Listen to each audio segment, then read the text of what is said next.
विशाल आकाश के नीचे रामू खेत में अकेले काम करता है। उसके चाल दुख से भरी हुई है। एक अचानक धड़ाम की आवाज से शांति भंग होती है, जैसे एक बंदर पेड़ से गिरता है और उसकी चीखें खेतों में गूंजती हैं। रामू गिरे हुए प्राणी की ओर दौड़ता है।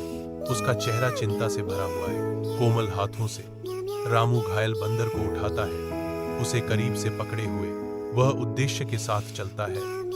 बंदर को अपने घर के आश्रय की ओर ले जाता है। वह खेत जो कभी एकाकी परिश्रम का स्थान था, अब आशा की एक झलक रखता है, क्योंकि रामू घायल बंदर को अपने घर में लाता है। रामू के विनम्र घर के अंदर एक कोमल दृश्य सामने आता है, क्योंकि वह कोमल हाथों से बंदर के घावों की देखभाल करता है।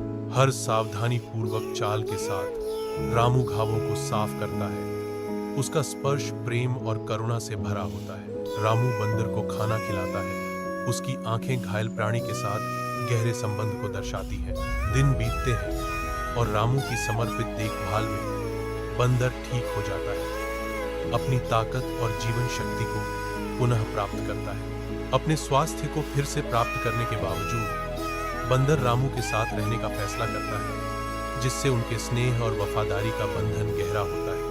आसन्न विनाश से भरे आकाश के नीचे एक तूफान गांव पर अपना कहर बरपाता है। काले बादल प्रतिशोधी आत्माओं की तरह घूमते हैं। रामू अपने खेत का सर्वेक्षण करता है। चिंता उसके चेहरे पर गहरी अंकित है, क्योंकि लगातार हवा उसकी फसलों को नष्ट करने की धमकी देती है। वानरों का एक दल हरकत में आ जाता है।